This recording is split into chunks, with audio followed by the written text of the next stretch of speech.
Assalamualaikum warahmatullahi wabarakatuh. Perkenalkan, nama saya Sandra Agusti Pamukasari, NPM 038, Pendidikan Agama Islam, kelas G 255. Di sini saya akan menjelaskan tentang peranan penting moderasi beragama dalam lingkup keberagaman masyarakat Indonesia.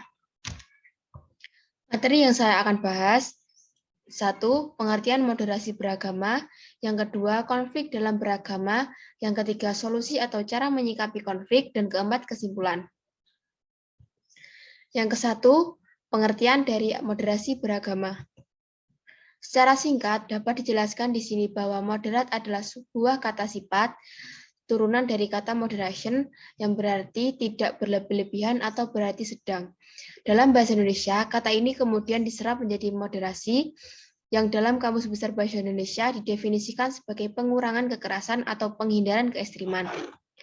Gagasan utama dari kata moderasi yaitu untuk memperkuat kesamaan serta mengurangi perbedaan.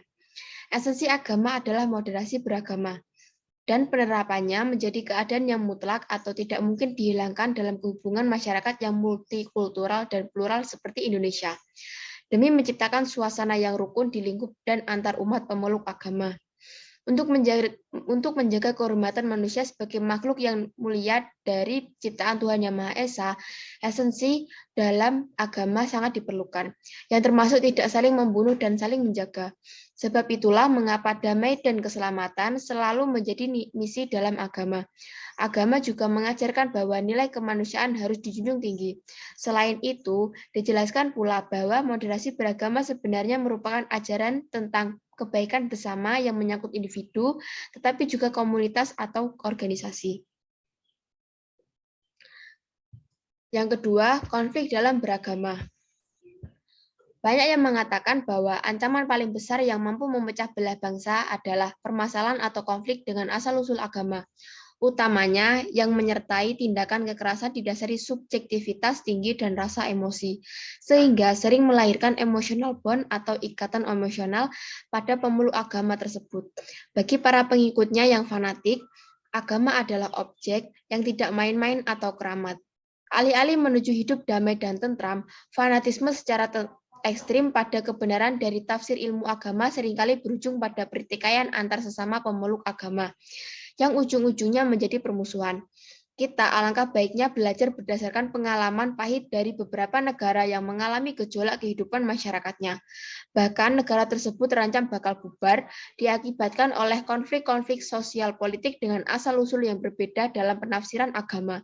Keberagaman dalam bidang apapun membutuhkan yang namanya perbedaan. Namun seringkalinya perbedaan selalu menimbulkan risiko. Jika hal ini tidak ditangani dengan baik secara bijaksana, potensi-potensi dari konflik ini dapat menimbulkan fanatisme dalam membela kebenaran masing-masing kelompok yang memiliki versi kebenaran yang berbeda-beda.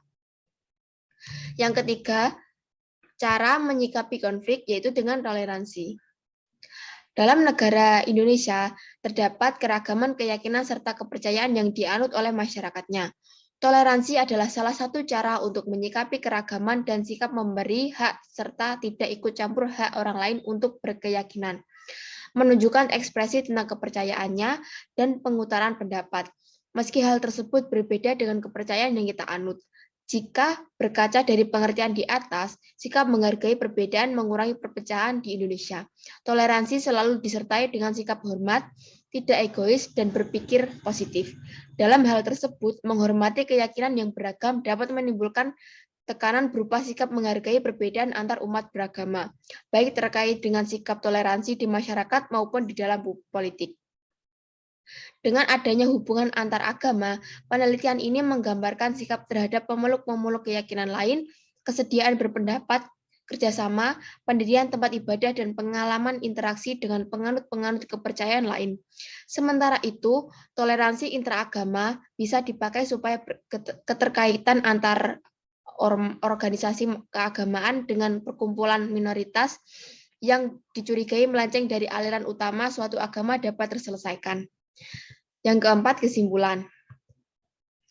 Dapat disimpulkan bahwa moderasi beragama adalah prinsip dasar beragama. Maka dari itu, pendidikan tentang moderasi beragama sangatlah penting karena untuk mengurangi dan menghindari pertikaian antar wilayah. bahkan antar sesama pemeluk agama di Indonesia. Dikarenakan masyarakat Indonesia disebut sebagai plural dan multikultural, dan keragaman di Indonesia ini sangatlah rawan akan perpecahan yang ditimbulkan oleh perbedaan kepercayaan yang dianut oleh masyarakat. Sifat toleransi harus diajarkan dan ditanamkan sejak dini. Sikap hormat, tidak egois, dan selalu berpikir positif termasuk dari sifat toleransi. Demikian presentasi dari saya. Apabila ada kurang lebihnya mohon maaf. Wassalamualaikum warahmatullahi wabarakatuh.